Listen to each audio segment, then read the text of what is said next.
Party మామ మరదలు తమ్ముడు పార్టీ అని నువ్వు మన ఆంధ్రాలో ఉన్నావా?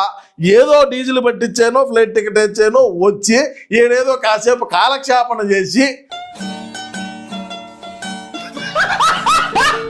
మీ హయాంలో ఎన్నిసార్లు పేపర్ లీక్లు అయ్యాయండి?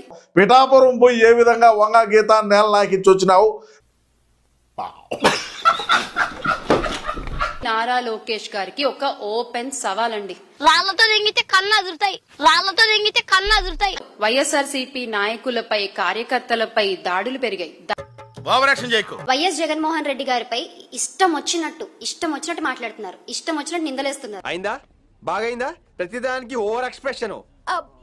ఇప్పుడు అక్కడ ఉన్న వాళ్ళందరూ ఎవరంటే కబ్జా రాయుళ్లు, బ్యాంకు దోపిడీదారులు. నీకు ఏం ప్రాధాన్యత ఇవ్వాలి మన పార్టీలో? ఏమి నువ్వు సాధించినావని మళ్ళీ ఏమన్నా అంటేనేమో మేము స్టాన్ఫోర్డ్ లో చదువుకుని వచ్చాం అంటారు. అవునేలప్ప, నీకు లచ్చలు వస్తున్నాయి కదా, నాకెంత మాటలు మాట్లాడడం కాదు, కక్కుతున్న నా కమండలం. ఆ ఆత్మహత్యల కారకులు ఎవరు? మీరు కాదా? మనకు మన కార్యకర్తలే దూరం అవుతారు నీలాంటి పకోడీ గాళ్ళందరూ వచ్చిన తర్వాత. మిస్టర్ నారా లోకేష్, ఇప్పటికైనా తెలుసుకో. చంపేస్తాను. నీ మొహం నాకు చూపించొద్దని ఎన్నిసార్లు చెప్పాలరా? నీకు ఆ సిగ్గు ఎక్కడుంది? నీకు లేదు, మీ నాన్నకి లేదు. రాజీనామా చేయవు, అడిగిన దానికి సమాధానం చెప్పు. అవును సునీల్, నువ్వేంటి ఇలా వచ్చావు? డబ్బులు పోగేసుకోవటం, మోసాలు చేయటం తప్ప రెండో పనే లేనటువంటి కుటుంబంలో ఉన్నటువంటి వ్యక్తులు మీరు నారావారు. అల్లుడు, నువ్వు తగ్గొద్దు, నువ్వు వెనకడుగు, మ్యాటర్ ఏంటో తెలిపోవాలి.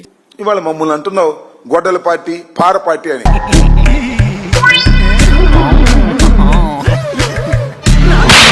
కాంగ్రెస్ పార్టీని కసక్కమని పొడిచేశాడు వెనక నుంచి. వచ్చేస్తా ఉన్నారు. ఎన్టీ రామారావు మా మామ ఎక్కడ నిలబడితే అక్కడ నిలబడి ఓడిస్తానన్నాడు. ఈయన ఓడిపోయాడు, చంద్రగిరిలో తుక్కుగా ఓడిపోయాడు. ఏం చేశాడు? ఎన్టీ రామారావుని కసక్కమని పొడిచేశాడు. దొంగ దొంగ నా ఒక్కడే చూపిస్తావేంటి? వెనకాల నీ అమ్మ మూడా? నువ్వు మమ్మల్ని గొడ్డలంటావా? మమ్మల్ని పారంటావా? సిగ్గులేదురా నీకు? మీరు రాజీనామా చేయమని సస్తే చేయు, నాకు తెలుసు. ఎర్రోడ్లా కనపడుతున్నా నీ కళ్ళకి నేను?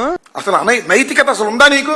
ఇంకా నేను నమ్ముకుంటే ఇదిగో ఇదే పాక ముందు శనక్కాయలు కొట్టుకోవాలి. ఇంకా ఇంత వెన్నుపోటు రాజకీయాలు నడిపినటువంటి అనైతికమైనటువంటి రాజకీయవేత్త ఈ ప్రపంచంలో ఎవరైనా ఉన్నారు అంటే అంతేకాదు, నేను మనవి చేస్తున్నా, మీకు గుర్తు చేస్తున్నా. మీకు ఏంటి ఎగసెకాల? మీ అంత మోసగాడు ఈ రాష్ట్ర రాజకీయాల్లోనే కాదు, దేశ రాజకీయాల్లోనే లేరు. ఏం మాట్లాడుతున్నావు నువ్వు? ఏమంతా మాట్లాడుతున్నావు తెలుసా?